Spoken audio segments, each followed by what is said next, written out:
हाँ, तो मेरे प्यारे दोस्तों, कैसे हैं आप सभी? आई होप एंड थिंक कि बढ़िया ही होंगे। और मैं भी अब ठीक हूँ। तो बी फार्मा फिफ्थ सेमेस्टर की बात चल रही है, हमारी थर्ड ईयर की मेडिसिनल केमिस्ट्री सेकेंड की बात कर रहे थे हम लोग, जिसकी पहली यूनिट ही अभी चल रही है। काफ़ी लेट है, मैं भी मानता हूँ। मेरी हेल्थ पिछले बहुत लंबे समय से अच्छी नहीं थी, अब कुछ ठीक फील कर रहा हूँ। तो छठवां लेक्चर लेकर आप सभी के सामने हूँ। हम लोग एंटी हिस्टामिनिक्स पढ़ रहे थे। आप लोगों को रिवाइज करा दूं तो जिसके 5 लेक्चर ऑलरेडी अपलोड हो चुके थे। पहले लेक्चर में मैंने आपको हिस्टामिन के बारे में बताया था। दूसरे लेक्चर में हम लोगों ने क्लासिफिकेशन पढ़ा था, सार पढ़ा था, फिर क्लासिफिकेशन पढ़ा था, फिर H1 के 2 लेक्चर हो गए। और अब इस लेक्चर में यानी छठवें लेक्चर के अंदर हम लोग H2 एंटागोनिस्ट के बारे में पढ़ेंगे, H2 एंटी हिस्टामिनिक्स के बारे में पढ़ेंगे। अगर आपने बाकी सारे लेक्चर्स नहीं देखे हैं तो मेरी रिक्वेस्ट है कि वो सभी देखकर आइए, तभी आपको ये पसंद आएगा।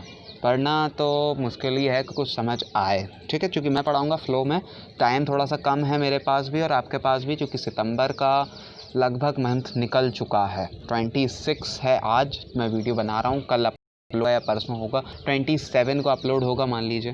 तो आपके पास अभी 3 डेज़ और बचेंगे ओनली सितंबर के, बाकी कहानी ख़त्म।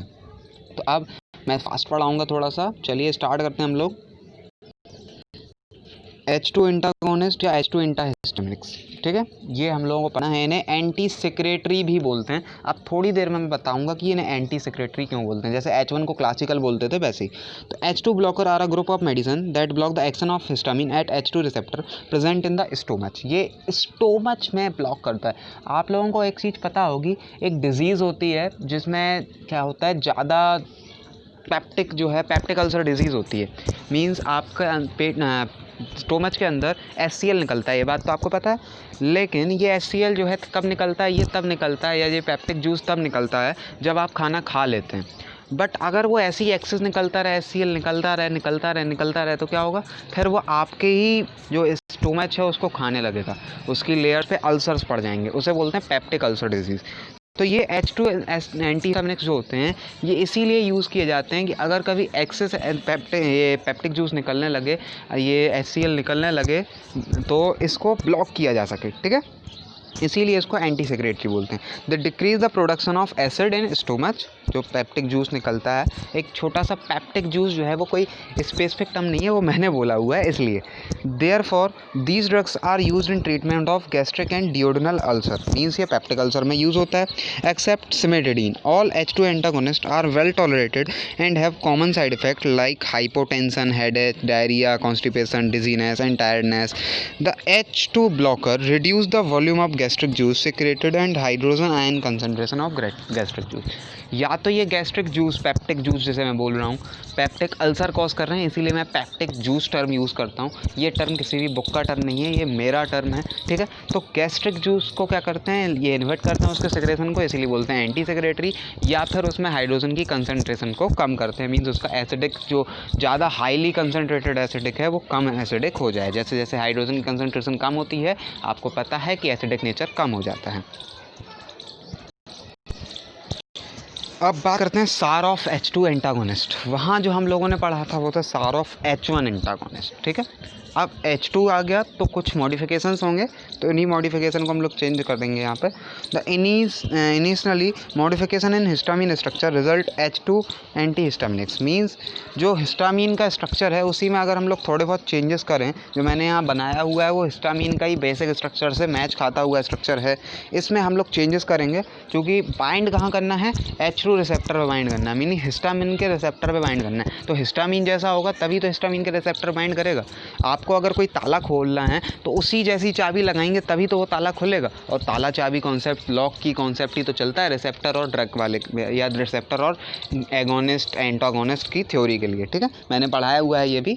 दे are chemically related to histamine, act as competitive inhibitors of H2 receptor. ये कॉम्पिटिटिव एंटागोनिस्ट होते हैं H2 रिसेप्टर पे हिस्टामिन के। What is competitive antagonist? ये टर्म मैं आपको पढ़ा चुका हूँ आपके पिछले सेमेस्टर की मेडिसिनल केमिस्ट्री फर्स्ट में। ये आप लोग मुझे कमेंट करके बताएंगे कि व्हाट इज़ कॉम्पिटिटिव एंटागोनिस्ट, ठीक है?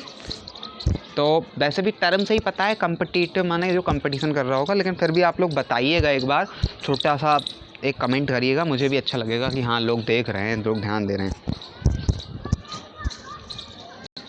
अब ऐसे सार को पढ़ने का क्या तरीका है, सार क्या होता है, आपकी जब अभी शादी हो जाएगी तो आपकी पत्नी का भाई कहलाएगा सार, ठीक है। और गांव लोग वगैरह से जो लोग जुड़े होंगे उनके यहाँ भैंसें बनती हैं, वहाँ बोलते हैं सार, लेकिन यहाँ ये मेडिसिनल केमिस्ट्री का सार जो है वो दूसरा है, that is structure activity relationship. तो हमने आपको बताया था कि सार पढ़ने के लिए क्या है, स्ट्रक्चर को जितने पार्ट में तोड़ सको तोड़ दो, ठीक है। तो यहाँ 4 पार्ट में तोड़ा जा सकता है, पहला आर सब्स्टिट्यूशन, दूसरा हेट्रोसाइक्लिक रिंग, तीसरा चेन और चौथा टर्मिनल नाइट्रोजन। देखिए ये है स्ट्रक्चर, तो यहाँ आर, हेट्रोसाइक्लिक रिंग, चेन और नाइट्रोजन 4 पार्ट में तोड़ दिया। अब बस सब पे थोड़ा थोड़ा मॉडिफिकेशन बताऊंगा कि क्या डालने से टेस्ट बढ़ेगा। मैगी बनाएंगे, पहले मैंने आपको बताया था ना, मैगी बना रहे थे या सब्जी बना रहे थे, कुछ भी बना लो भैया, सब्जी बना लो, हमारे हिसाब से सब्जी ज़्यादा अच्छी लगती है, ठीक है। R may be any organic substituent, R जो है वो कोई ऑर्गेनिक सब्स्टिट्यूशन भी हो सकता है। It may be nitrogen containing chain, example famotidine. तो आपको इसमें क्या करना होता है, अपना पॉइंट लिखना होता है और उसे जस्टिफाई करने के लिए एक स्ट्रक्चर बनाना होता है। अगर हम लोग नाइट्रोजन कंटेनिंग चेन लगाते हैं तो एक्टिविटी क्या होगी, बढ़ेगी, बस यही तो लिखना है। और आप स्ट्रक्चर बना दीजिए फेमोटेडीन का। देखिए स्ट्रक्चर मैंने बनाया हुआ है कि एक पूरी रिंग है, इमिडाजोलिन रिंग। और अब एक चीज़ यहाँ होती है कि हेट्रोसाइक्लिक रिंग में ज़रूरी नहीं होता कि 2 नाइट्रोजन कंटेनिंग हेट्रोसाइक्लिक रिंग हो। हेट्रोसाइक्लिक रिंग तो ज़रूरी है, लेकिन उसमें नाइट्रोजन की जगह सल्फ़र भी हो सकता है, थायाजोल रिंग भी हो सकती है, ओके। तो अभी यहाँ हम लोग पढ़ेंगे हेट्रोसाइक्लिक वाले में, अभी हम लोग पढ़ रहे थे नाइट्रोजन कंटेनिंग वाली, तो मैंने वो अपना पॉइंट आपको बता दिया। Introduction of methyl group at this position results increase activity. अगर हम लोग मिथाइल ग्रुप ऐड करते हैं तो ये क्या करेगा, एक्टिविटी को बढ़ाएगा, ठीक है। तो आपने दोनों पॉइंट में देखा, ऊपर वाले स्ट्रक्चर में फेमोटेडीन में और नीचे वाला मेटियामाइड में, ओके। आगे बढ़ते हैं। मॉडिफिकेशन है हेट्रोसाइक्लिक रिंग। तो heterocyclic ring should be present, होनी चाहिए, लेकिन ये जो इमिडाजोल रिंग है ये रिस्पॉन्सिबल नहीं है कॉम्पिटिटिव एंटागोनिस्ट एक्शन के लिए, ठीक है। जैसे हम लोग अगर बात करें तो सिमेटिडीन में क्या है, सिमेटिडीन में इमिडाजोलिन है, लेकिन रेनिटिडीन में फ्यूरान है, ठीक है। फिर फेमोटिडीन में दूसरी कोई रिंग है, थियोफीन है, या फिर मान लीजिए ये इसको मैं थायाजोल बोलता हूँ, थायाजोल है, ठीक है। तो ये रिंग जो है हेट्रोसाइक्लिक तो हो, लेकिन इसको अगर हम लोग रिप्लेस करते हैं तो भी एक्टिविटी पे कोई मतलब इसेंशियल एक्टिविटी नहीं है। Heterocyclic ring is essential for activity, पहला पॉइंट। दूसरा point, imidazoline ring is not essential for activity.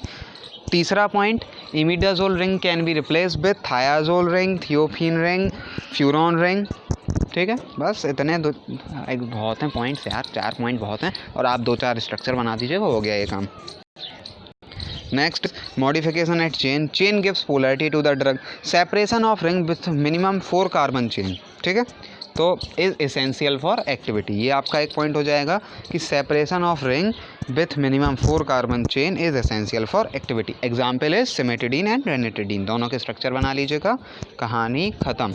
अब देखिए यहाँ कुछ नहीं करना था, सिमेटिडीन का देख लीजिए, एक इमिडाजोलिन रिंग लगाई, उसमें एक CH3 लगाया, चूँकि हमने पिछले में पढ़ा था CH3 लगाएंगे तो एक्टिविटी बढ़ेगी, और उसमें क्या करेगा 1 2 3 4 बस, और बीच में एक सल्फ़र लगा दिया, यहाँ 2 नाइट्रोजन कंटेनिंग, और एक छोटा सा थोड़ा सा याद करना पड़ेगा, ज़्यादातर स्ट्रक्चर सार से याद हो जाएगा, ठीक है। मॉडिफिकेशन है टर्मिनल नाइट्रोजन। तो terminal nitrogen should be polar, इससे पोलर होना चाहिए, नॉन बेसिक होना चाहिए और हाइड्रोफिलिक ग्रुप होना चाहिए। हाइड्रोफिलिक और पोलर एक ही बात होती है, तो आप ये पॉइंट लिखें ना लिखें वो आपकी इच्छा, ठीक है। तो अब सार पूरा हो गया, बहुत ईजी सार था, बहुत आसानी से पढ़ाया। ये भी कभी कभी एग्जामिनर पूछ लेता है, अगर मेरे टाइप के दिमाग वाला बैठा होता है तो ये भी हो जाएगा, और हमें इससे स्ट्रक्चर बनाने में ईजी हो जाएगा, ये एक चीज़ भी रहेगी, ठीक है। कुछ यहाँ पे कॉमन पॉइंट है, इमिडाजोलिन रिंग इज़ नॉट रिक्वायर्ड, ये मैंने जो चीज़ें अभी बताई उन्हीं के एक छोटे से कॉमन पॉइंट्स लिखे हुए हैं, ये आप अगर देखना चाहते हैं तो देख के लिख सकते हैं, ठीक है। अब थोड़ा सा इनकी बात शुरू करते हैं हम लोग, अभी तक तो था सार, ठीक है। तो अब एंटी सेक्रेटरी एंटी हिस्टामिनिक्स जो हैं ये किस तरह से इनका मैकेनिज्म ऑफ एक्शन है, मुझे ये समझाना है। एक मैं MOA समझा दूंगा, सारी ड्रग्स के लिए वही फॉलो होगा। 3-4 ड्रग्स हैं आपके सिलेबस में, उनके केवल स्ट्रक्चर आपको याद करने पड़ेंगे, बाकी यूज़ आपको पता है एज एंटी एलर्जिक ड्रग, और MOA ये हो जाएगा। बाकी जो चीज़ें आपको अगर कभी लिखनी पड़ें तो ऊपर मैं 1-2 चीज़ें और बता दूंगा, तो वो चीज़ें आपको लिखने में काम आ जाएंगी, बस, ठीक है। तो यहाँ देखिए, अब आपके स्टोमच, मैंने जो ऊपर स्ट्रक्चर बनाया हुआ है वो है स्टोमच का। आपके स्टोमच में क्या होती है, पैराइटल सेल पाई जाती हैं। अगर हम उन पैराइटल सेल को जूम करें तो वहाँ एक ये जो नीचे मैंने डायग्राम बनाया हुआ है, ये आपकी पैराइटल सेल का जूम डायग्राम है। इसमें होता है एक प्रोटॉन पंप, ठीक है। और इसमें 3 तरह की चीज़ें पाई जाती हैं। पहला H2 रिसेप्टर, दूसरा गैस्ट्रिन रिसेप्टर और तीसरा एसिटाइलकोलिन रिसेप्टर। एसिटाइलकोलिन के बारे में तो आपने पिछले सेमेस्टर में पढ़ा ही था कि पैरासिम्पैथेटिक नर्वस सिस्टम जो है वो रेस्ट डाइजेस्ट कंडीशन मेंटेन करता है। तो जब एसिटाइलकोलिन सिक्रीट होता है तो क्या होता है, ये जो पेप्टिक जूस है या जो आपका स्टोमच से HCl निकलता है ये शुरू हो जाता है, ठीक है। डाइजेस्टिव आपका जूस जो होता है वो स्टार्ट हो जाता है। तो एक उसका रिसेप्टर होगा, हिस्टामीन से भी स्टार्ट हो रहा है इसलिए एक हिस्टामीन का रिसेप्टर, और एक गैस्ट्रिन का तो हो गई होगा, ठीक है। 3 रिसेप्टर्स होते हैं। अब ये जो आपकी एंटी हिस्टामिनिक्स जो ड्रग्स होती हैं ये क्या करती हैं, जाके H2 रिसेप्टर से बाइंड कर जाती हैं कॉम्पिटिटिवली, मतलब कंपटीशन करती हैं हिस्टामीन से और जाके खुद बाइंड कर जाती हैं, हिस्टामीन को बाइंड नहीं करने देती। जब एगोनिस्ट बाइंड नहीं करेगा तो क्या होगा, कोई एक्शन नहीं आएगा। एक्शन ना आने से क्या होगा, ATP जो है वो CAMP में कन्वर्ट हो जाएगा, ठीक है। और जब हिस्टामीन से बाइंड करता था तब ATP CAMP में कन्वर्ट होता था, CAMP प्रोटीन काइनेज में बदलता था, और प्रोटीन काइनेज जो है वो एक्टिवेट करता था प्रोटॉन पंप इनहिबिटर को। जब ये प्रोटॉन पंप इनहिबिटर स्टार्ट होता था तो ये क्या करता था, हाइड्रोजन को अंदर लाता था, पोटेशियम को बाहर ले जाता था और आपका जूस सिक्रेट होता था। लेकिन अब क्या होगा, अब आपका कॉम्पिटिटिव इनहिबिटर, कॉम्पिटिटिव एंटागोनिस्ट जो है H2 रिसेप्टर का, जो हम लोग पढ़ेंगे सिमेटिडीन फॉर्मेटिडीन, वो यहाँ आके बाइंड कर जाएंगे।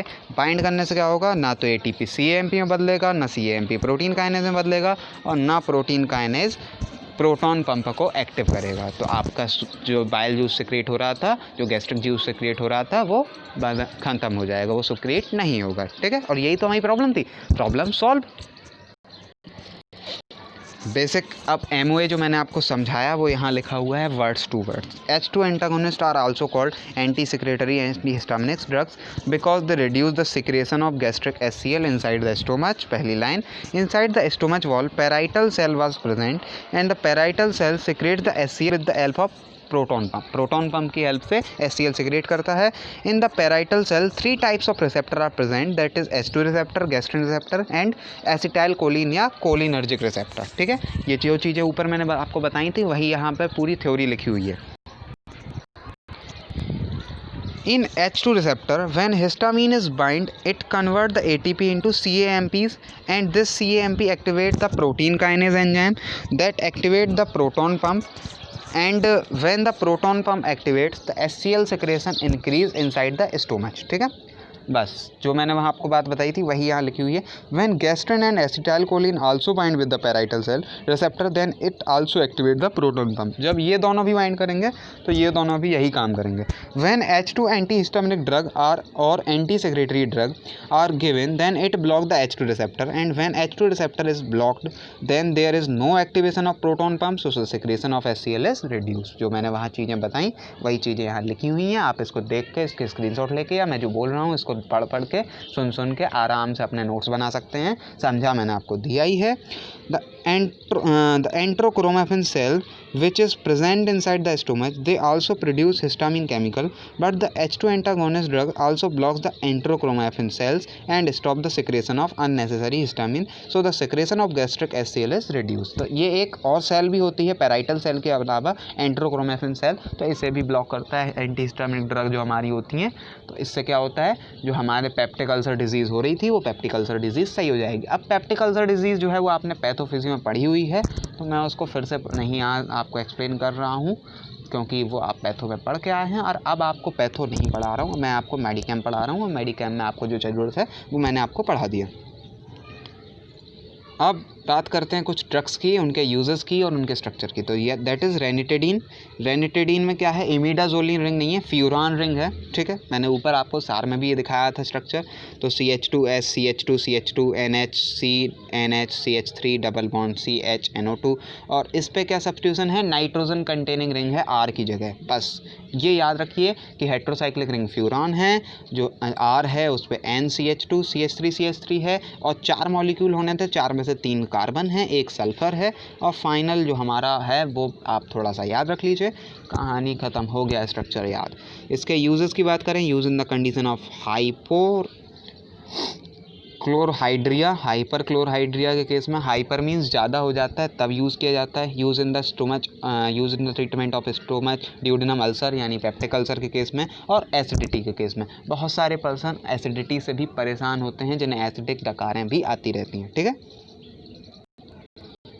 नेक्स्ट स्ट्रक्चर है सिमेटिडीन। तो सिमेटिडीन का स्ट्रक्चर देखिए, यहाँ एमिडाजोलिन रिंग है, आर की जगह CH3 है। बाकी यहाँ भी वो 4 जो एटम्स हैं जो मैंने वहाँ सार में आपको बताया था, 4 एटम्स एसेंशियल फॉर एक्टिविटी। तो वो चारों जो हैं 3 कार्बन है, एक सल्फ़र है, और फिर बाकी लास्ट का आप याद कर लीजिए NH3 double bond NCN single bond NH-CH3।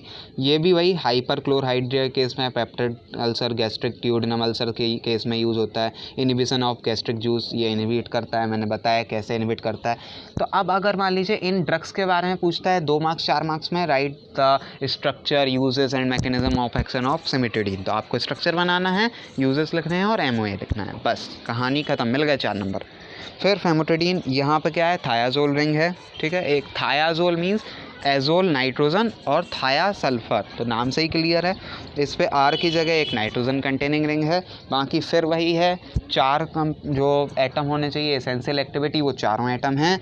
ये भी सेम है सिमेटिडीन और रेनिटिडीन की तरह यूज़ होती है। यूज इन जोलिन मतलब पेप्टिक अल्सर और गैस्ट्रिक अल्सर को ठीक करने में, हाइपर क्लोरहाइड्रिया केस में, और यूज्ड इन जोलिंजर एलिसन सिंड्रोम या हार्टबर्न, इसके केस में ये थोड़ी सी एक्स्ट्रा एक्टिविटी दिखाती है जो बाकी उनमें नहीं था। तो ये आपके GPAT के लिए भी इम्पोर्टेंट है कि वो अगर आपको 4 ऑप्शंस दे देंगे, फेमेटिडीन, सिमेटिडीन, तो इनमें से बताइए आप कि कौन सा है जो जोलिंजर एलिसन सिंड्रोम में यूज़ होता है। तो आपको ये पॉइंट वहाँ के लिए याद रखना है, it is important for GPAT। और अगर आप GPAT की तैयारी कर रहे हैं तो आपको ये पॉइंट अपनी अलग से डायरी में नोट डाउन करके रखना चाहिए। कुछ अदर यूजेस यहाँ लिखे हुए हैं सिमेटिडीन के। अल्सर में तो होता ही है, जब बहुत ज़्यादा एसिड सिक्रेशन होता है तब भी इसको यूज़ करते हैं। GERD के केस में भी यूज़ करते हैं, पेप्टिक अल्सर डिजीज़ के और हार्टबर्न, एसिड इंजेक्शन, ये सब तो मैंने बता ही दिया आपको। यूजेस ऑफ फेमोटिडीन भी वही लिखे हुए हैं, तो इनको भी आप देख सकते हैं। अगर कुछ इसमें अलग आपको मिलता है, आपको लगता है कि ये भी मुझे लिखना चाहिए, तो आप लिख सकते हैं। ये यूजेस ऑफ फेनिटिडीन हैं, इसमें भी अगर आपको कुछ लगता है कि जो मैंने छोड़ दिया है ऊपर, वो आप लिख सकते हैं। ये एक स्पेसिफिक बुक से मैं आप लोगों के लिए लाया हूँ, जिससे अगर मुझसे कुछ छूट जाए तो आप लोग इसको कवर अप कर लें, ठीक है। At last thank you for watching this video. देखिए इस समय मेरी हेल्थ जो है वो कुछ ठीक नहीं है, फिर भी आप लोग के लिए वीडियोस बना रहा हूँ।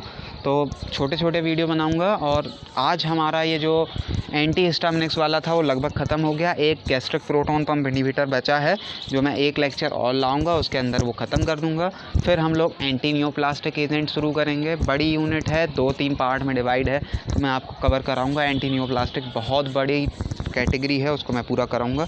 सब्सक्राइब ज़रूर करिएगा, क्योंकि आप लोग सब्सक्राइब करेंगे तो मेरा भी मन लगेगा कि हाँ आप लोगों की जिम्मेदारी है, इसलिए मैं पढ़ाऊँगा। कमेंट करिए कि हमारा एफर्ट आपको कैसा लग रहा है, और कोई क्वेरी हो तो भी आप बताइएगा। मेरा नंबर है 9140403649। तो अगर आप लोगों को कोई भी क्वेरी हो तो आप डायरेक्ट मुझसे व्हाट्सएप कर सकते हैं, मुझसे बात कर सकते हैं, वहाँ आप नोट्स भी ले सकते हैं। Like this video if you like it, share it with your friends and motivate me, क्योंकि आपका मोटिवेशन ही हमारे लिए सबसे अच्छा लग होता है, ठीक है। ओके, मिलते हैं अगले लेक्चर के अंदर।